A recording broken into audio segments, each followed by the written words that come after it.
देखिए question number 11 में क्या बोला गया है, देखिए ये बोला गया है कि एन ऑब्जर्वर 1.5 मीटर टॉल, एक देखिए ऑब्जर्वर है जो कि टावर को देख रहा है, इसका हाइट दे रखा है, देखिए यहां पे इसका हाइट दे रखा है 1.5 मीटर, ठीक है, ये उसका हाइट है, मतलब टॉल है, इस 20.5 metre away from the tower 22 metre height. Tower का जो हाइट दे रखा है यहां पर देखिए, ये हाइट ऑफ टावर है, इसका दे दिया है हाइट ऑफ टावर का दे दिया आपका 22 मीटर दे दिया है, ठीक है ना। और ये ठीक टावर से ये जो ऑब्जर्वर है ना कितने डिस्टेंस पर है, मतलब बोल रहा है away from the tower, tower से मैं अगर यहां पे इसको ऐसे बनाऊं, ठीक है, मैं यहां पे ऐसे बनाऊं तो ये देख लो, ये जो ऑब्जर्वर है ये आपका 20.5 मीटर, ये देख रहे हो, ये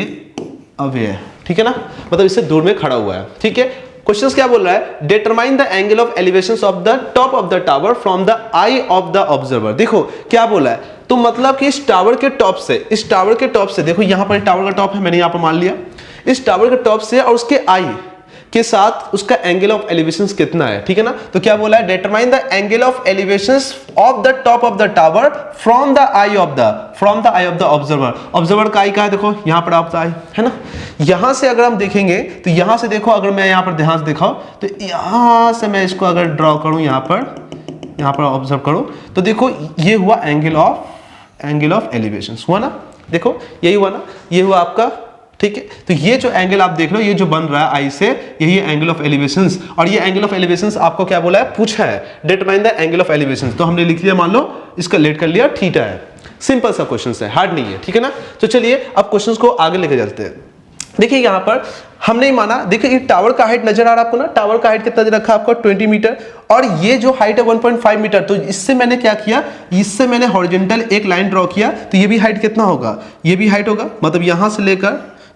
यहां, मतलब ये जो हाइट देख रहे हैं आप ना, ये भी हाइट आपका होगा 1.5 मीटर होगा। तो बताइए ये हाइट कितना होगा, ये हाइट कितना होगा, देखिए यहां से लेकर यहां ये हाइट कितना होगा बताइए। तो आप देख पा रहे हैं ना, तो अगर मैं 22 मीटर से अगर 1.5 में माइनस कर दूं तो ये हाइट निकल के आ जाएगा, तो ये हाइट निकल के आ जाएगा, माइनस कर रहा हूं मैं, तो 22 माइनस 1.5, तो ये हाइट निकल के आ गया 20.5, कितना आ गया 20.5 मीटर। तो इसका ये मतलब हुआ कि मेरा ये जो हाइट है, मैं अगर मैं लिख दूं A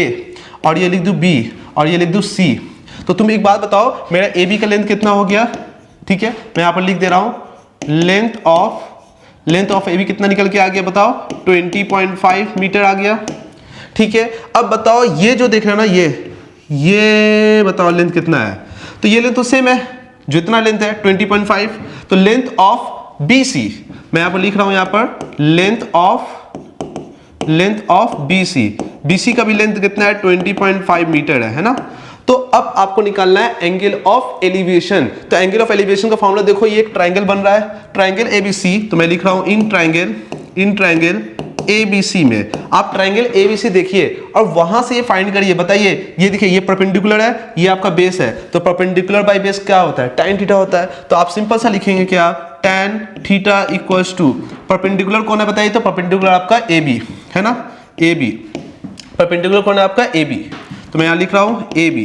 बाय में, ठीक है AB, और ये कितना आपका BC, तो ये कितना होगा आपका BC होगा, है ना। AB का लेंथ कितना है, AB का लेंथ आपको दे दिया है 20.5 मीटर, और आपका BC का लेंथ कितना दिया, BC का लेंथ दे दिया, वो भी है 20.5 मीटर।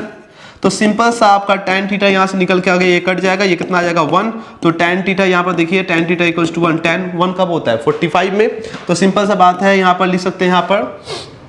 यहां पर ध्यान से देखिए, tan theta equals to tan 45 degree, क्योंकि 1 आपका 45 डिग्री में होता है ना, तो बताइए tan से कैंसिल किया, थीटा कितना निकल के आ गया, थीटा निकल के आ गया 45 डिग्री। तो ये हुआ हमारा आंसर, तो अब इससे पता चला कि ये जो ऑब्जर्वर है, इसके आई से अगर मैं टॉप ऑफ द टावर को देख रहा हूं तो कितने एंगल से देख रहा है बताओ, 45 डिग्री से देख रहा है। तो फाइनली यहां पर हम क्या लिख दे रहे हैं, ये एंगल मैं लिख दे रहा हूं यहां पर 45 डिग्री, यही उसका आंसर होगा, है ना। बोलो क्लियर है, सिंपल है, बहुत इजी भी है, हार्ड नहीं था, थोड़ा डायग्राम से समझना बहुत ही इजी हो जाता है कोई भी चीज को, तो इसलिए मैं आप लोगों के लिए अच्छे से डायग्राम लेकर आया हूं, जिससे आपको समझने में बहुत ही आसान हो और थोड़ा इंटरेस्टिंग लगे, है ना, मजेदार लगे और आपको अच्छा भी लगे। तो चलिए इस प्रॉब्लम को मैंने अच्छे से सॉल्व किया, क्वेश्चन नंबर 11 बहुत ही ईजी था, ये आपको 45 डिग्री एंगल्स का आया, ठीक है।